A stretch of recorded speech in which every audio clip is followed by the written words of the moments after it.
पिछले वाले क्लास में हमने ये देखा कि आज से लगभग 200 साल पहले ना हमारे समाज में यानी कि हमारे भारत में बहुत अलग अलग प्रकार का गलत काम हुआ करता था। यानी कि वहाँ पे महिलाओं को कोई परमिशन ही नहीं था कुछ करने का।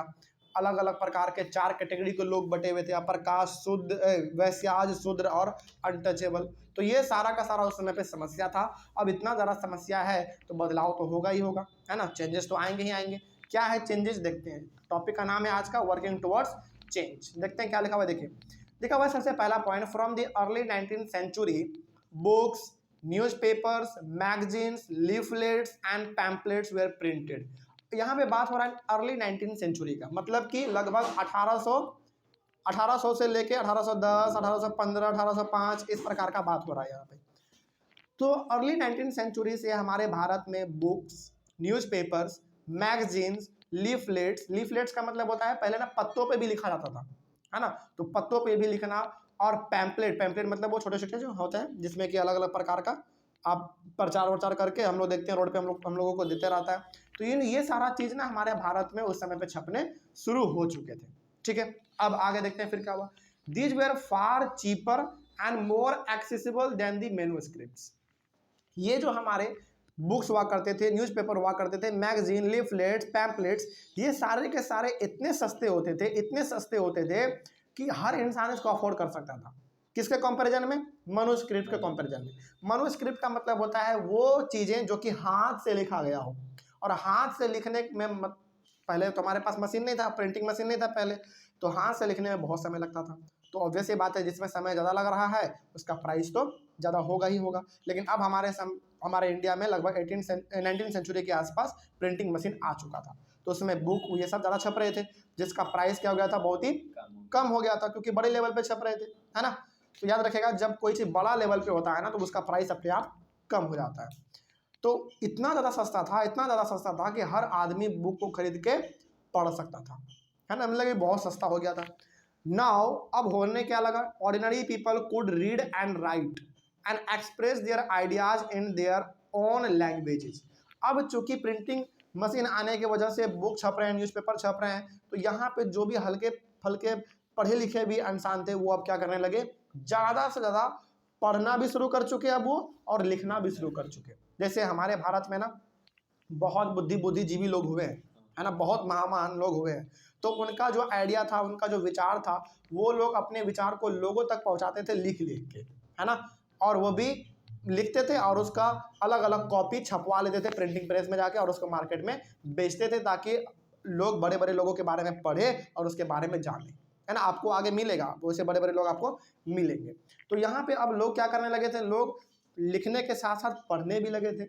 और जो थोड़ा बुद्धिजीवी लोग थे, जो ज्ञानी लोग थे उस समय पे, कुछ लोग थे उस समय पे हमारे बहुत ही ज्ञानी लोग, तो वो लोग अपने विचार को लिखते थे और लोग उसको पढ़ते भी थे। जैसे मान लीजिए, यदि अभी हमारे भारत में जैसे महात्मा गांधी का एक किताब है, the story of my life ऐसा कुछ करके है, नहीं, द एक्सपेरिमेंट अबाउट ट्रूथ ऐसा कुछ करके बुक है महात्मा गांधी जी का, वो गांधी जी ने खुद लिखा है। तो ऑब्वियस सी बात है हम उसको पढ़ना चाहेंगे, क्योंकि बहुत महान इंसान थे गांधी जी। उसी प्रकार से इस समय पे भी ऐसे ऐसे हमारे लोग हुआ करते थे जो कि अपने आइडियाज़ को लिखते थे और लोग उसको पढ़ना पसंद करते थे।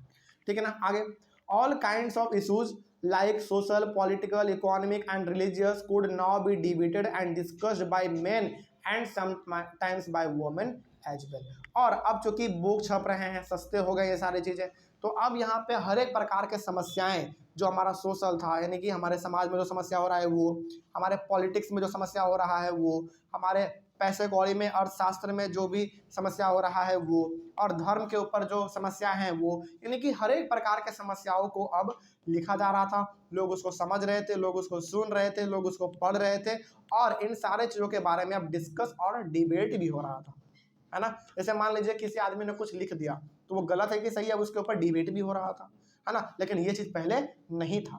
ठीक है, आगे, and debated and discussed by men and sometimes by women as well. तो अधिकतर तो मेन ही डिस्कस करते थे, क्योंकि वुमेन उस समय पे उतना पढ़ी लिखी नहीं हुआ करती थी। लेकिन कुछ महिलाएं, जैसा कि हमने पिछले वाले क्लास में भी कहा था, कि कुछ महिलाएं जो कि बहुत ही हाई कास्ट से बिलोंग करती थी, वो लोग पढ़ती थी, लिखती थी, तो वो लोग भी डिस्कस क्या करती थी। ठीक है ना। उसके बाद these debates and discussions were often initiated by Indian reformers and reform groups.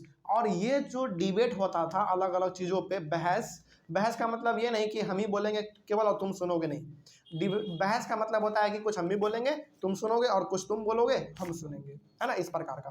तो ये जो डिबेट होता था ना, ये डिबेट बड़े बड़े रिफॉर्मर करवाते थे, बड़े बड़े रिफॉर्मर। अच्छा, रिफॉर्मर का मतलब वो लोग होते हैं जो लोग की समाज में एक बदलाव चाहते हैं, समाज में यदि कुछ गलत हो रहा है उसको बदलना चाहते हैं, उसी को हम लोग कहते हैं रिफॉर्मर। और वो कैसे बदलते हैं? लड़ाई करके नहीं, अपने विचारों को फैला के, ताकि लोग उससे इंस्पायर हो और उस गंदे कामों को वो छोड़ दें, है ना, इसी को हम लोग कहते हैं रिफॉर्मर। तो ये जो डिबेट हो रहा था, डिस्कशन हो रहा था, ये सारा का सारा हमारे रिफॉर्मर लोग करवाया करते थे, ताकि वो लोग चाहते थे समाज को बदला जाए, है ना। और जैसा कि आपको मालूम है उस समय पे सती प्रथा बहुत कॉमन था, तो लोग चाहते थे कि सती प्रथा खत्म हो जाए। क्या हर लोग चाहते थे? नहीं, कुछ लोग चाहते थे। जैसे उसमें हमारा एक कौन था, देखिए, वन सच रिफॉर्मर वाज राजा राम मोहन रॉय। इसके स्पेलिंग देख लीजिए, मोहन का कोई बहुत आदमी लिख लेते हैं MOHAN, लेकिन नहीं, यहाँ पे MOHUN है, तो राजा राम मोहन रॉय, ठीक है। तो एक रिफॉर्म, बहुत सारे रिफॉर्मर्स में से हमारे एक रिफॉर्मर हुए, उनका नाम था राजा राम मोहन रॉय। इनका टाइम पीरियड देख लीजिए, इनका जन्म हुआ 1772 में और इनकी मृत्यु हो गई 1833 में। 1772 में, हाँ, 61 ईयर्स के आसपास ये लगभग अपना जीवन को जी लिए, कोई डाउट नहीं इसमें। चलिए आगे बढ़ते हैं फिर। अब Raja Ram Mohan Roy felt that changes were necessary in society. Raja Ram Mohan Roy ये चाहते थे ना कि इंडियन सोसाइटी में बहुत प्रकार का अंधविश्वास है, बहुत अलग अलग प्रकार के रीति रिवाज हैं, इनको बदला जाए, है ना। हालांकि थे तो बहुत सारे लोग जो कि बदलाव चाहते थे, लेकिन उसमें से जो सबसे एक्टिव था, जो कि बहुत ही खुल के बोलते थे, लिखते थे, अपने आइडियोलॉजी को, अपने विचार को लोगों तक फैलाते थे, वो थे हमारे राजा राम मोहन रॉय, है ना। और ये चाहते थे कि समाज में एक बदलाव आना चाहिए, जो कि जरूरी है, ठीक है। आगे फिर देखते हैं और क्या लिखा हुआ है। He thought that the best way to ensure such changes was by persuading people to give up old practices and adopt a new way of life. Raja Ram Mohan Roy ये चाहते थे कि यदि समाज को बदलना है तो सबसे पहले यहाँ के लोगों को ना परsuade करो, यानी कि उनको समझाओ, उनको समझाओ कि जितने भी ओल्ड प्रैक्टिसेस हैं, यानी कि जो कि गलत काम है, उनको छोड़ दो और अपने एक नए जीवन का शुरुआत करो। राजा राम मोहन रॉय यही चाहते थे।